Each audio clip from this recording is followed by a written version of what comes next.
Hello friends, Mascha here. Welcome back to my channel and thank you for being here for part 4 of our Mantegna Tarot case series. In this short feature, we will be reviewing the second 10 cards of the Mantegna Tarot key, which feature 9 Muses and Apollo.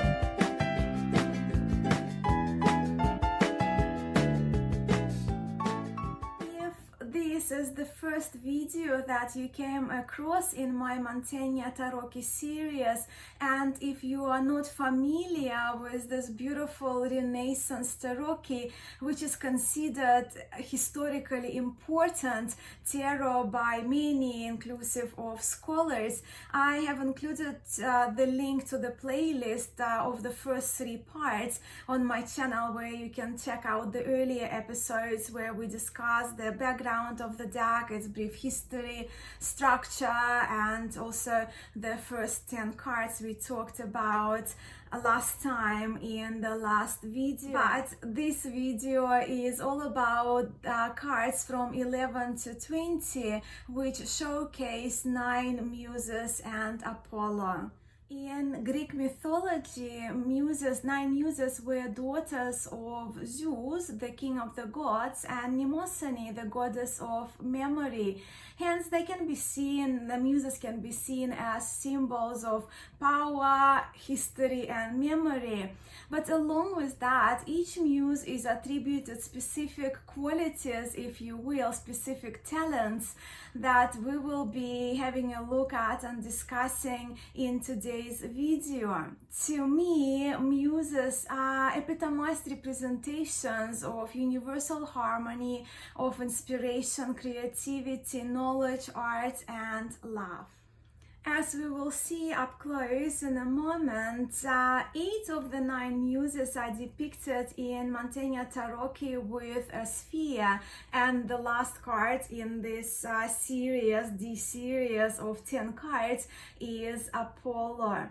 I also did mention in the previous videos that in the series, for most part, the Mantegna version that I'm featuring is by Rinascimento Italian style art by Giordano Berti, and this is the restoration of Mantegna LadenSpelder tarot key. So it's a beautiful, beautiful, luxurious version that is, well, the link for you is included there as well in the description of this video below if you're not familiar with this particular deck that we are using for the series predominantly.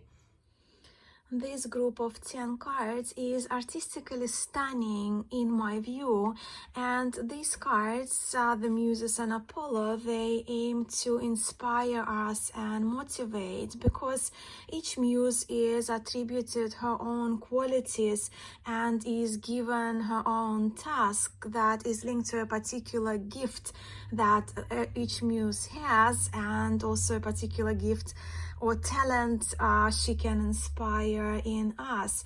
And the first muse here is Calliope. Her name in Greek means beautifully voiced, so she is the muse of epic poetry and eloquence, and she is the patron of musical art. She, as we can see, is depicted here playing a wind instrument, and she also has a sphere by her foot, as most of the muses in this category, in the category of Muses and Apollo, they have spheres by their feet, most of them. But also what we see is the landscape background behind her, which also, well, different landscapes are depicted in all of the images in this group of Muses and Apollo. And I also think actually those landscapes are very interesting to examine, although we will not be doing it today, as I wanted to keep this video concise for you.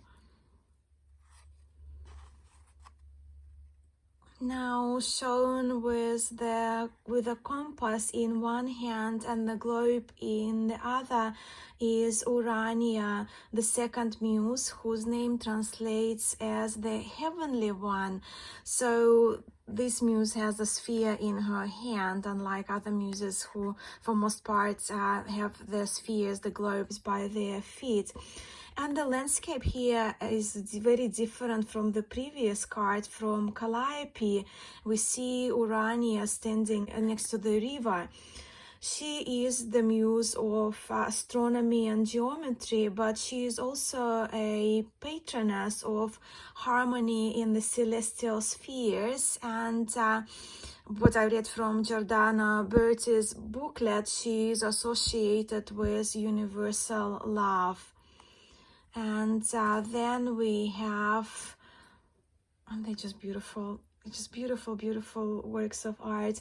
Then we have Terpsichore, and her name derives from two Greek words, delight and dance. So she is the muse of dance, of chorus, of opera.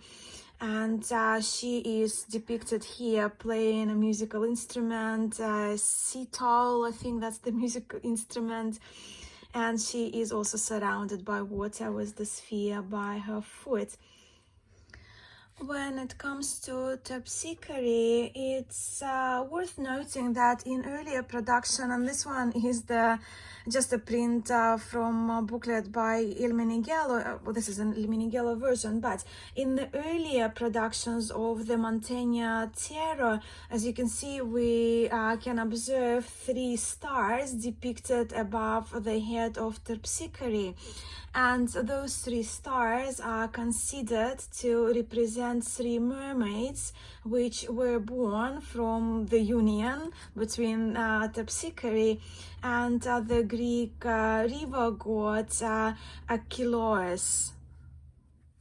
Next muse in the order in the Mantegna Tarot is Erato, and her name means the desired, the lovely, the loving one.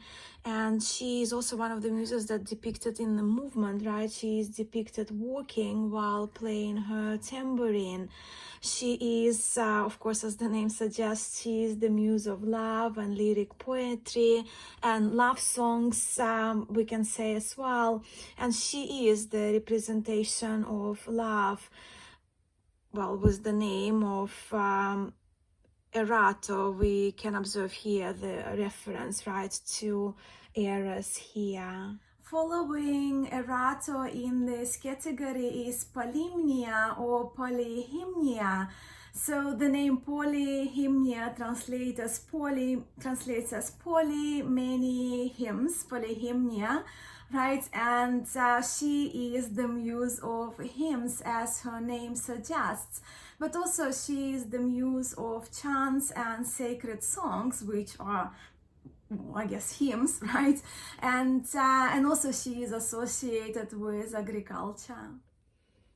And here she plays a 10-pipe wind instrument and is shown in front of the hilly landscape. Again, differences in the landscape, and of course we see the sphere by one of her feet. Then we see Thalia, and her name means joyous and festive. Thalia is the muse of comedy and satire, and also Thalia is the only muse in Mantegna Tarocchi which is depicted without a sphere or a globe. If you refer to the sphere as the globe, right, just 2 different ways to call that. Well, because she is believed to represent the earth. Her instrument resembles the violin or predecessor to a violin, and like polyhymnia, Thalia is associated with agriculture. We can see the ivy here, which connects her to Bacchus, the god of wine. Next muse is Melpomene, and Melpomene is derived from Greek language, meaning to celebrate with dance and song. but we can see that she is, from her facial expression, that she is not a joyful muse celebrating with dance. In fact, Melpomene is the muse of tragedy, and she looks rather sad, blowing her horn. Depicted leaning against the tree and playing a double flute is Euterpe. And Euterpe is the second last muse, and her name suggests, her name means she who cheers. So she is the muse of music, of lyric poetry, and of songs. Again, different landscape, the sphere by the foot. And Clio is the last muse in this category of 9 muses and Apollo, and she is depicted standing and riding on the back of the swan. Her name means she who offers glory. She is the muse of history and of epic poetry. And also she was the first muse who, in mythology, right, who received the power to transmit memories. It was the gift given to her by her mother, Mnemosyne, the goddess of memory. And then we are at our last card in this D series of 10 cards in Mantegna, and we have Apollo here completing the series. Apollo, of course, is associated with the sun. He is the lord of the 9 muses, hence he is depicted last in the hierarchy in this group of muses. And he is the patron of all arts and sciences. Apollo himself felt inspired by the muses when writing his songs. So he's depicted as the crowned king sitting on the throne that is made by 2 swans, with his feet resting on the globe, but not just the white globe, but the globe that depicts the starry sky. And this completes our overview of 9 muses and Apollo of the second group of 10 cards of category D of Mantegna Tarocchi. But now let's shuffle the cards and ask, because muses inspire, and ask the muses and Apollo. The question is what we can be inspired by right now. What can we be inspired by right now?